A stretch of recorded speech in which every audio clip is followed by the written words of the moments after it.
হাত গুটিয়ে কিংবা হাফহাতা শার্ট বা গেঞ্জি পরে নামাজ পড়লে নামাজের কোনো ক্ষতি হবে কিনা?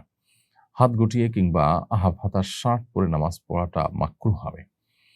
বিশেষ করে হাত গুটিয়ে পড়াটা মাকরুহ হবে। আর হাফহাতা গেঞ্জি পরা আ এটা আসলে কোনো গুরুত্বপূর্ণ জায়গায় গিয়ে মানুষ এটা পড়ে না।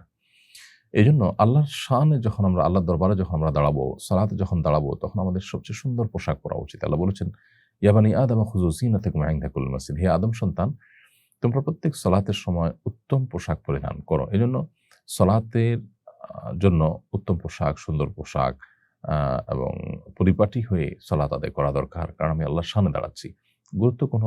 গুরুত্বপূর্ণ কোনো ব্যক্তি কোনো মজলিসে যাওয়ার আগে আমরা যে ধরনের পোশাক-আশাক পরতে অভ্যস্ত, আমরা যতটা পরিপাটি হতে অভ্যস্ত, ঠিক একইভাবে আল্লাহর ইবাদতের ক্ষেত্রেও সালাত আদায়ের ক্ষেত্রে আমাদের মাথায় রাখতে হবে যে পরিপাটি হয়ে সুন্দর এবং আমার যা আছে পোশাকের মধ্যে ভালো পোশাক পরে আমার সালাত পড়া উচিত।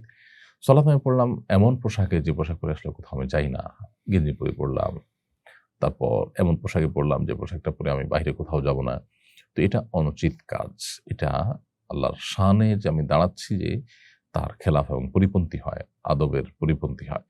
তো এইজন্য হাফহাতা শার্ট বা গেঞ্জি এগুলো পরে সালাত আদায় করলে সালাত তো হয়ে যাবে, বাট কাজটা অনুচিত কাজ। সুন্দর ফুলহাতা শার্ট অথবা এমন পোশাক পরাও দরকার যেটা আমরা পাঞ্জাবি ইত্যাদি যেটা পরে আমরা বাইরে যাই, যেতে কোনো প্রকার হেজিটেশন ফিল করি না। গুটিয়ে নামাজ পড়ার ব্যাপারে হাদিসে পরিষ্কার নিষেধ আছে। অর্থাৎ হাতা গোটালেন আপনি কিংবা নিচ থেকে কাছা আ আপনি আঁচল আ গোটো করলেন।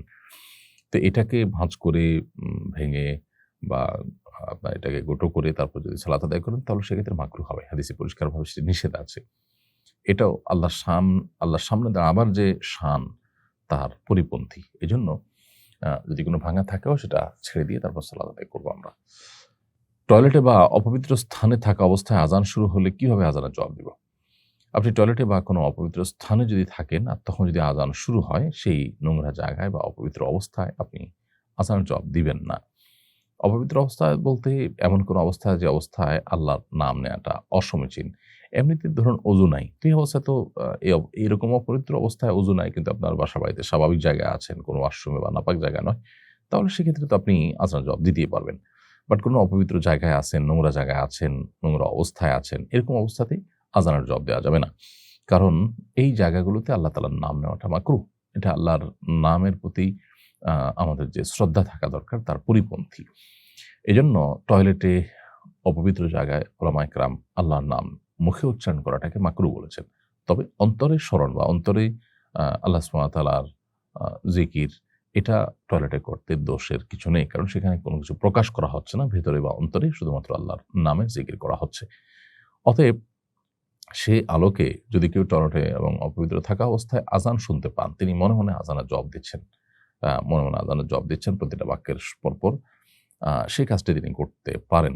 অথবা টয়লেট থেকে তিনি বের হয়েছেন, তখন আযান চলছে, তাহলে তিনি এবার আ ১ম অংশগুলো তিনি মনে, মনে করলেন। এরপর তিনি পুরো আযানের জবাব দিলেন বা ২-১ টা ছুটে গেল, বের হয়ে সেগুলো পেছন থেকে করে পুরোটার তিনি জবাব দিয়ে শেষ করলেন। যদি তিনি উম আ খুব সহসাই অর্থাৎ আযান শুরু হয়েছে পরপরই তিনি যদি টয়লেট থেকে বের হয়ে যান।